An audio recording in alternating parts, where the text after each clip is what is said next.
The following special event is brought to you by Ash Brokerage, the practice enhancement company. Welcome to Steve Savant's 4th annual tribute to Halloween entitled The Coroner.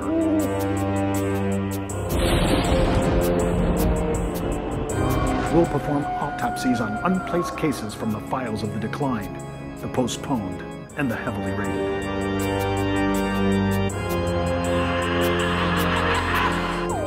Our expose on life insurance underwriting to usher in the substandard season.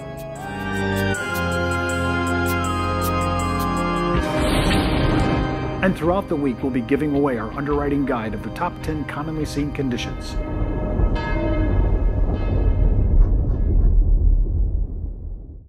And on today's show, how to determine what type of underwriting to use. Part 2 of this week's series on impaired risk underwriting. Hi everyone, I'm Steve Savant, syndicated financial columnist and contributing author to Backroom Technician in Innsmark. Let's get down to business. Over half of all Americans who own life insurance are in the wrong rate class and overpaying for coverage. Now's the time to secure a second opinion.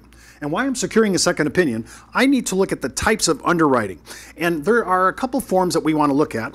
And that underwriting, here is one of ours, and one of it's called quick quotes. When I'm doing quick quotes, I'm looking at something just to get in the game. I'm not going to send it into an informal. I'm not going to write an application. I just want to be able to look at what is the basic idea and do what's called a premium tolerance quote. So when I see my options for underwriting, the first thing I want to do is pre-qualify the case by using a premium tolerance test. What that's going to do is going to get me in the game. I call it a bookend quote. And that will help me understand, should I really go forward with this with an informal, or should I go forward with a full application? So when I'm doing a quick quote, I like to use a system that helps me, because quick quotes and informals, I don't know where to go on it. So I use an EBIX, their health questionnaire, which is really good because it'll tie into their system and it'll show me everybody based on the protocols and their underwriting requirements. So when I'm looking at a basic application like this, I can go ahead and measure this. It'll actually give me a quote and give me all the carriers, and let's say in this case if it turned out to be table B. So if I use height and weight, I can just plug that number in. I can answer the tobacco question. Are they using it? Have they ever used it? I'm going to be looking at blood pressure. I'm going to be looking at cholesterol levels, family history, medical history, driving record, alcohol and substance abuse. And I'm going to be looking at hazardous sports as well as criminal activity if there's any. Now, the reason why I want to go through this is because it's going to plug in to most of the carriers in the term and the permanent market. And that'll give me a pretty good idea whether you're using term insurance, level term, or you're using GUL, Guaranteed Universal Life. The basic platform will get you in the game. So I'm going to go through all the questions in here saying, like, what is your systolic blood pressure level? What is are you taking any medication? If you say yes, you want to put, it'll drop down and open up a box and you'll be able to put the medication, what they're taking. And then the cholesterol level. What is your cholesterol level? What is your HDL level? And are you taking any cholesterol meds? All this is important when we're doing scripts because they're going to be doing MIB and script checks eventually. I might as well find out right now. And this is going to actually input, it's going to put debits or credits on my quote.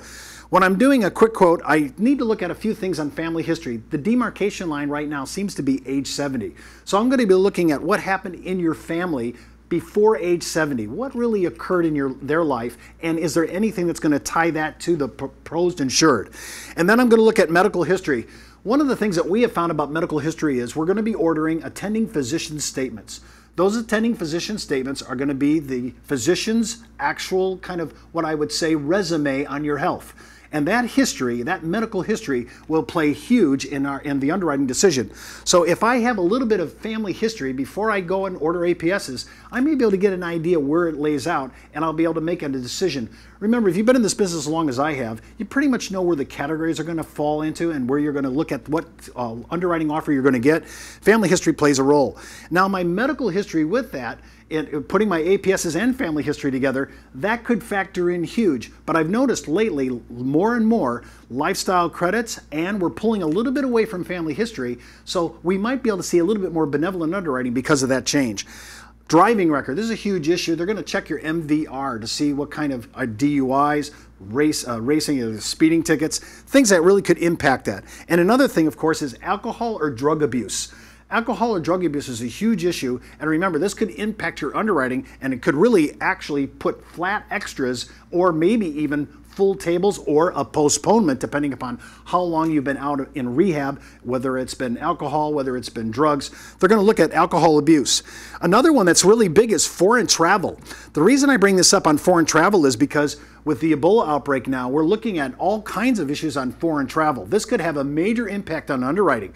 Even when you're looking at simple travel to Canada or Mexico, they're still asking, did you travel? Did you travel outside the United States? And they want you to declare that. There are certain carriers that are really right now benevolent to foreign travel, but now they've all been impacted by the recent news with Ebola, and we're going to have to kind of watch where that all lays out. And we're also going to want to know, is this client a U.S. resident or not? It really plays in huge. So I need to know, is the client here a foreigner? And if so, we have actually carriers that are really good for people who are not really U.S. citizens, but have a green card or permission to work in the United States. And unless, again, hazardous sports, whether you're a race car driver or you're a mountain climber, they'll want to know those things because those have actual recreational risks to it, and I'll be able to price that in my bid. And the last one, criminal activities. They want to know what's been involved. And if it's just maybe something petty and it's misdemeanor, that's probably not going to be as big an issue as if you have an actual felony. So those are just some of the ideas that we're looking at when we're doing a quick quote. We're just trying to price, and we use eBIC system to do this to get us in the game. Back in the day, life insurance professionals were called field underwriters. Then, carriers trained their field force in the basics of life insurance underwriting. Today, the insurance industry doesn't educate their agent population as they once did. But now you can have a quick synopsis of the top 10 commonly seen conditions at your fingertips, so you can illustrate a reasonable rate class for your prospects. Just email me for your copy of the top 10 commonly seen conditions at steve.savant@ashbrokerage.com. It's free from Ash Brokerage, the practice enhancement company.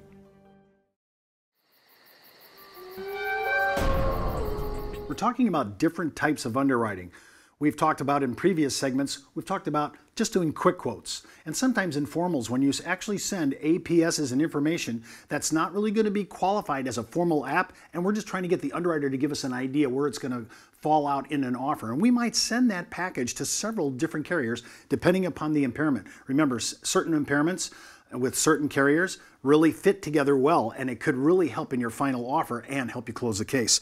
Some of the things I want to talk about today, though, this is a little different because sometimes when you're looking at a case like this, you're looking at what can I really do? I have formal application, everybody knows that, but I could punt and do simplified issue or guaranteed issue. And sometimes when I'm looking at this, maybe my client really doesn't want to go through a full paramed. Maybe they're a little bit reluctant about getting APSs, or they can't find the doctor. Sometimes you're looking at group cases that use simplified and or guaranteed. But let's look at this for a second because I think you're going to see this as a pretty cool idea. This is a basic chart that really maps out some of the basic ideas of the carriers at play in this. And look at the actual categories.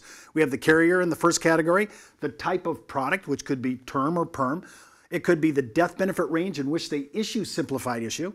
It could be their underwriting requirements. It could be their age range, the rating class that they look at, and of course, lastly, they look at their options and riders that are available. And really important, especially if it's term, is it convertible to their permanent product? And by the way, a little side note on that, you'll want to make sure that if you're going to think about converting this later on, you want to make sure it's a decent permanent product. And of course, hopefully, if they have a track record for that, you'll be able to select. That could be a bubble case issue where you could say, boy, I don't know which carrier to go with. Maybe conversion to a really good permanent product may be actually the tipping point. Now, I'm just looking at some of the basics here. Notice that where this is gone, simplified issue, there are companies now, they're giving up to $350,000. And really, some of these start as low as $50,000. So you have, or $25,000. You have quite a bigger range for simplified issue. And some of these will have a short app. Some will only look at MVR, your MIB, your script check. They're just with the application. So if you can stay within the death benefit range, you'll notice that on all these options, you have several different options. In fact, I'm looking at one carrier here that goes from $25,000 all the way up to $400,000 in simplified issue. Simplified issue is really a great position to punt to, especially when you need to really get something underwritten or your client really doesn't want to go through full paramed and have their whole APS and collect all that information. It's really a great idea. It's really come of age. And I would say in the last 3 to 5 years, there are some major players in simplified issue.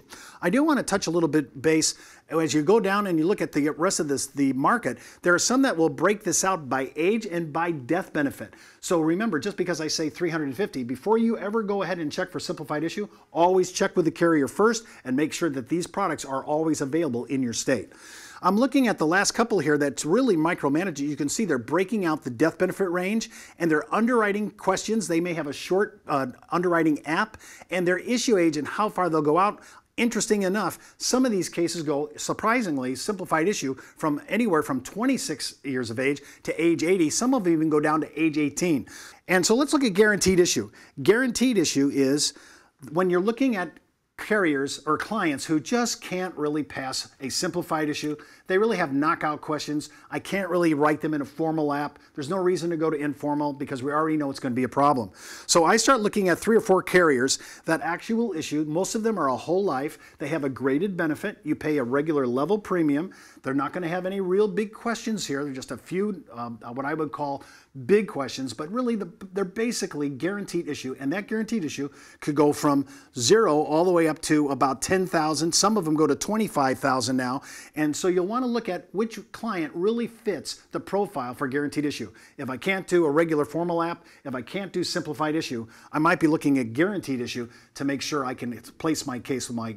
Again, you're looking at different underwriting ideas and different strategies and tactics to approach a client, whether it's a quick quote, an informal, a full formal application, a simplified issue, or a guaranteed issue. Remember, over half of Americans who own life insurance are in the wrong rate class and overpaying for coverage. Now's the time to secure a second opinion. Well, that's all the time we have for today. Remember, before moving forward with any of the ideas you hear on our show, always consult your tax advisor, legal counsel, or your broker-dealer compliance officer. Missed an episode? Just go out to our video archives. And remember, you could be wiser as an educated advisor. I'm Steve Savant. We'll see you tomorrow. Today was part 2 of our 5-part series on life insurance underwriting. To order your free copy of the top 10 commonly seen conditions, just go to downtobusiness.ashbrokerage.com. And remember, over half of all Americans who own life insurance are in the wrong rate class and are overpaying for coverage. Now is the time to secure a second opinion with the largest in-house underwriting staff in the brokerage community. Don't forget to follow me on Twitter, Facebook, LinkedIn, or just email me at steve.savant@ashbrokerage.com. And remember, you could be wiser as an Ash Brokerage advisor. Happy Halloween.